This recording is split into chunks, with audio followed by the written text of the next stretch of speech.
Cuando era pequeño, mi escuela organizó un proyecto que en ese momento me pareció muy emocionante. Con la llegada de los teléfonos fijos y después de los móviles, los niños no necesitábamos el correo postal para comunicarnos, así que los profesores pensaron que sería buena idea enseñarnos a escribir y enviar cartas. Y para darle un toque más interesante al proyecto, se les ocurrió que en lugar de iniciar una correspondencia con parientes o amigos que vivían lejos, lo haríamos con personas desconocidas. En una hoja escribimos nuestro nombre, nuestros pasatiempos favoritos y la dirección de la escuela. También incluimos una foto nuestra para hacerla más personal. Después la atamos a un globo y la dejamos volar por el cielo, con la esperanza de que alguien en algún lugar lejano la encontrase. Yo, además, incluí en el sobre un billete pequeño, en el que escribí "para sellos" en mayúsculas. Así, quien la recibiera no tendría que gastar su propio dinero para responderme. Pasaron los días y mis compañeros de clase empezaron a recibir respuestas, pero yo seguía esperando. Los profesores nos habían avisado de que era posible que nadie recibiera nuestra carta. Después de todo, los globos podían caer en zonas deshabitadas, como los bosques y las montañas. Sin embargo, yo no perdí la esperanza. Y un día, por fin, llegó una carta dirigida a mí. La abrí con ilusión, pero dentro no había un mensaje, sino una fotografía. Una fotografía borrosa sin nada de interés, como si hubiera salido mal. Parecía una broma de mal gusto. Llevaba semanas esperando mi carta y eso era lo único que había en su interior. Y lo peor de todo es que su remitente no había indicado una dirección a la que pudiera enviar mi respuesta. Esto fue un duro golpe para mí, pero conservé la fotografía de todos modos. Por suerte, los profesores me asignaron un amigo por correspondencia de otra persona y pude llevar a cabo la actividad de forma normal, aunque lo hice sin una pizca de ilusión. Yo quería mi propio amigo, no el de otra persona. Al cabo de un tiempo, cuando estábamos empezando a cansarnos del proyecto, recibí otra carta de la persona que encontró mi globo. Era igual que la primera. Un sobre blanco, sin remitente y sin mensaje en el interior. De nuevo, dentro había otra fotografía borrosa. Y como esta, llegaron decenas más. Hasta que, cuando la escuela dio por finalizado el proyecto, tenía en mi posesión 50 fotografías de suelos, esquinas y paredes. El verano se abrió paso y por fin di la bienvenida a las vacaciones. En aquella época solo tenía un amigo, pero no necesitaba más. Juntos nunca nos sentíamos solos. Dedicábamos la mayor parte del tiempo a explorar el bosque que había cerca de nuestro barrio, pero a nuestros padres no les gustaba la idea de que nos perdiéramos, así que se nos ocurrió un plan maestro: vender limonada. Con el dinero que ganáramos, podríamos comprarnos una brújula, unos prismáticos y unos walkie-talkies. Si nos equipábamos bien, seguro que nuestros padres nos dejarían pasar más tiempo en el bosque.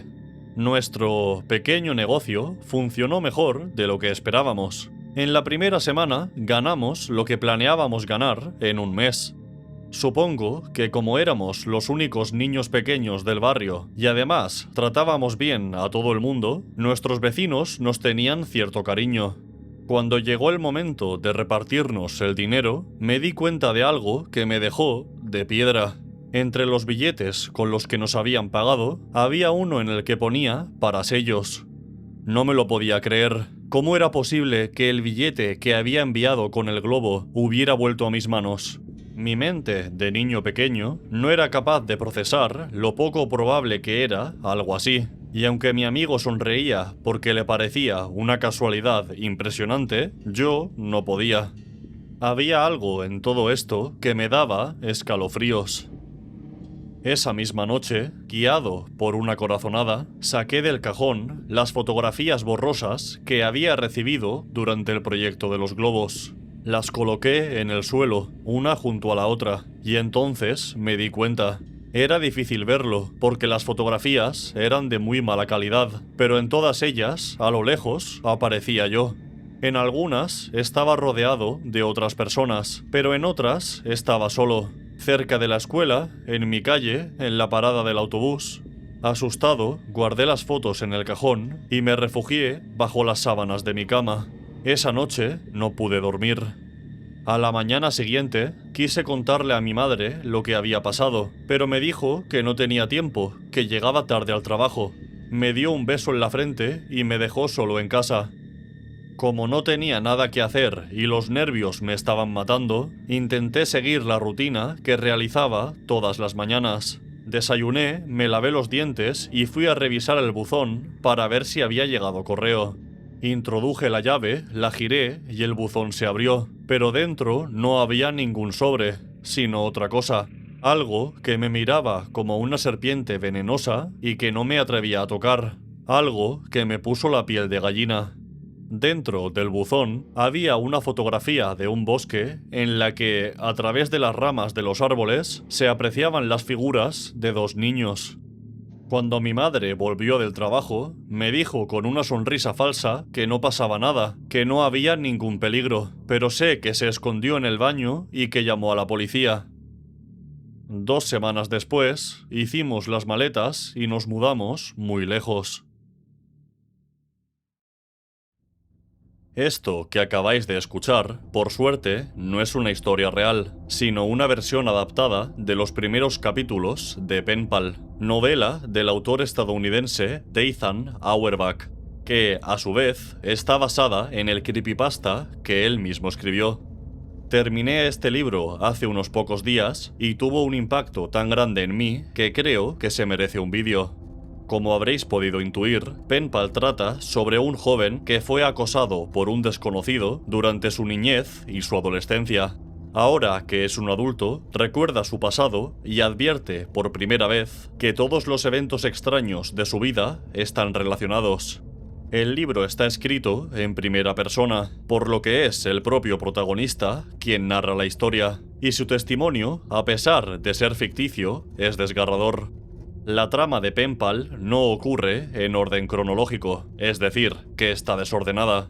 Usando una narrativa no lineal, el autor quería simular el proceso mental del protagonista, que intenta ordenar y dar un sentido a su traumática infancia.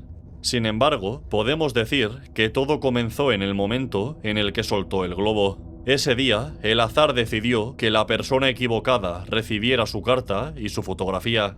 Desde entonces, este hombre desconocido, cuyo nombre jamás es revelado, desarrolló una obsesión enfermiza por el protagonista de Penpal. Y por si esto no fuera lo suficientemente siniestro, en ningún momento queda claro cuál es el origen de esta obsesión.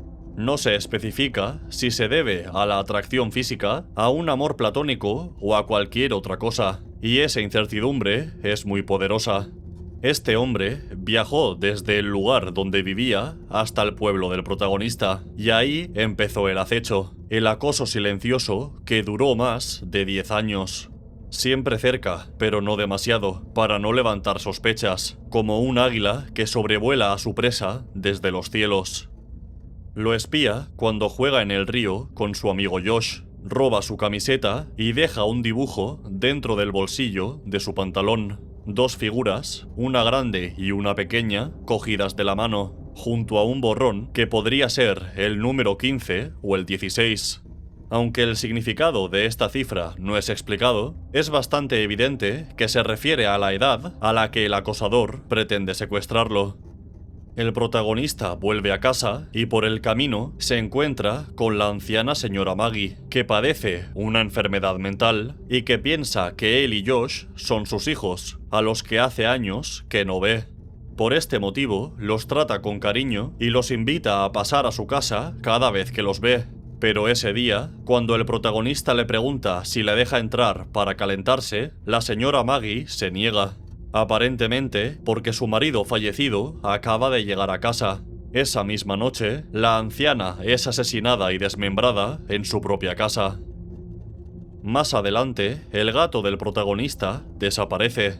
Él y Josh piensan que se ha perdido y, confundido, ha ido a refugiarse a su antiguo hogar. No obstante, cuando se escabullen de sus padres para buscarlo allí, encuentran, dentro del hueco del suelo, comida para gatos y una manta, prueba de que el acosador había estado viviendo allí en secreto. Además, descubren que las paredes de su antigua habitación están repletas de fotografías suyas. En ese momento, Josh se topa con el acosador dentro de la casa. Después de una breve persecución, logra dejarlo atrás, pero algo no encaja.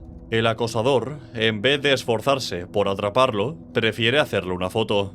Mientras huye, Josh se da cuenta de que hay una bolsa de basura en el suelo. Una bolsa de basura que se mueve. Obviamente, el gato del protagonista jamás regresó a casa. Los años pasan y debido al encuentro con el acosador, su relación con Josh se enfría. Dejan de verse y de hablar por teléfono, y llega un punto en el que no saben nada el uno del otro. Sin embargo, la casualidad hace que el protagonista se encuentre en el cine con Verónica, la hermana de Josh, con la que termina teniendo una cita. Gracias a ella, descubre que Josh desapareció poco después de su 13º cumpleaños y que escribió una carta en la que decía que se marchaba de casa voluntariamente.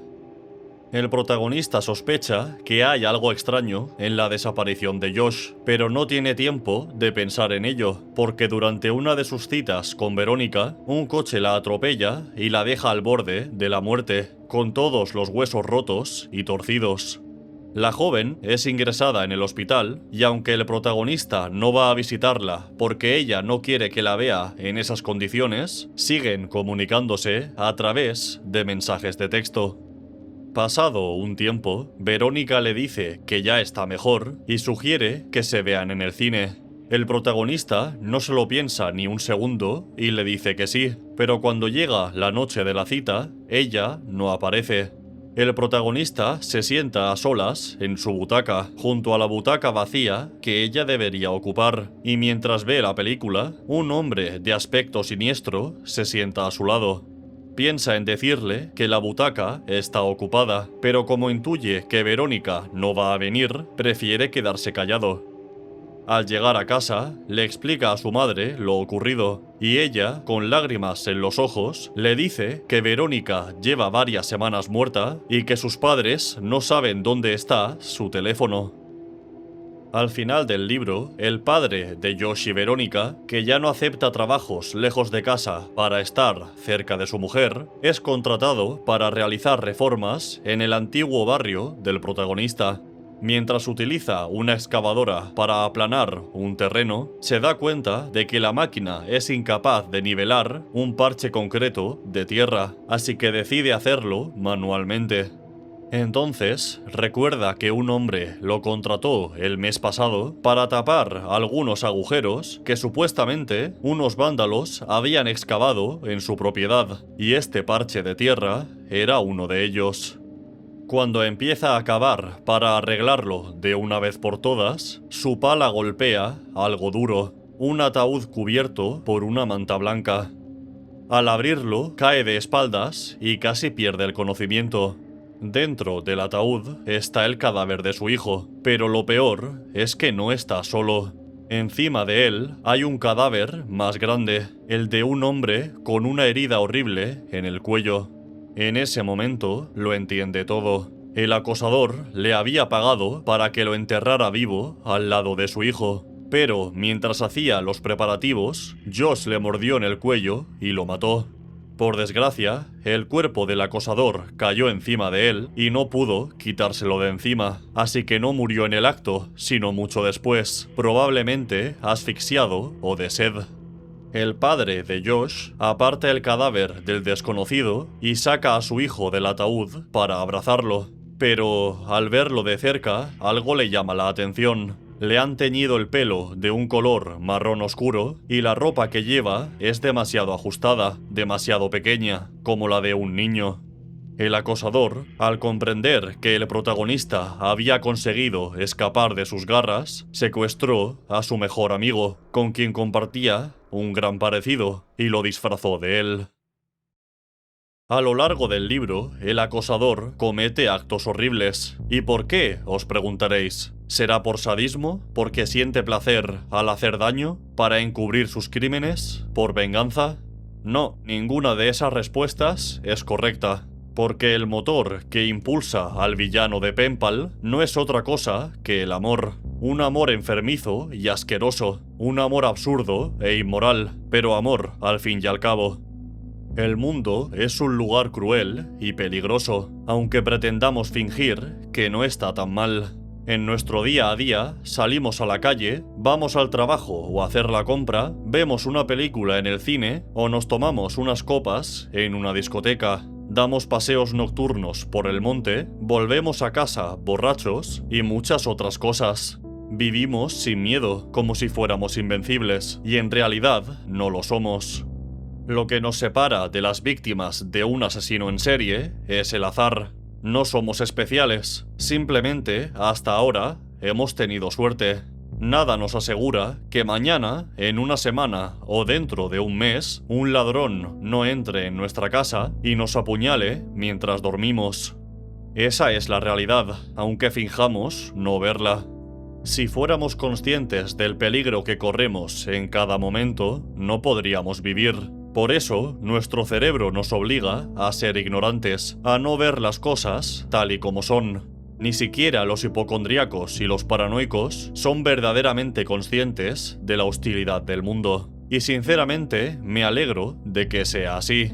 La mayor virtud de Penpal y el motivo de que dé tanto miedo es que nos recuerda que nuestra ignorancia nos hace vulnerables a los peligros del mundo. Sus personajes no se dan cuenta o se dan cuenta demasiado tarde de que algo malo está a punto de pasarles. Muchas veces ignoran indicios claros de peligro porque es más fácil verlos como casualidades inofensivas. No son capaces de imaginarse en una situación en la que se convierten en víctimas. Prefieren la tranquilidad pasajera a la seguridad a largo plazo, y nosotros, las personas reales, actuamos de la misma forma. En el caso de los niños, el asunto es aún peor. No entienden la diferencia entre el bien y el mal. Ven a los desconocidos como posibles amigos y no dudan en hablar con cualquiera que se les acerque. Además, a diferencia de los adultos, es casi imposible que puedan defenderse. ¿Y qué es lo que los separa del peligro? Nada más y nada menos que el azar, o en el caso de Penpal, una carta pegada a un globo. Algo completamente inofensivo que se convierte en un instante en una amenaza. Si algún día tengo hijos, pensar en formas de garantizar su seguridad me quitará el sueño. En este mundo tan despiadado, ¿cómo puedo vivir tranquilo sabiendo que no puedo protegerlos en todo momento? Desde que terminé Penpal, esta pregunta ha estado rondando por mi cabeza y dudo que se marche en el futuro. El acosador de Penpal no existe, pero en el mundo real hay muchos individuos que se le parecen, monstruos humanos con motivaciones incomprensibles que viven entre nosotros, sin llamar la atención, hasta que dan el primer paso, hasta que encuentran un globo, una carta y el amor. Muchas gracias por ver el vídeo, sobre todo a los miembros del canal. Si te gusta mi contenido, te recomiendo que eches un vistazo a los enlaces de la descripción. Ahí podrás encontrar el enlace a mi canal de Twitch, a mi canal secundario de YouTube, a mi Twitter, mi Instagram, al servidor de Discord y, lo más importante, a mi canal de WhatsApp, donde aviso de la subida de vídeos y del inicio de los directos. Hasta la próxima.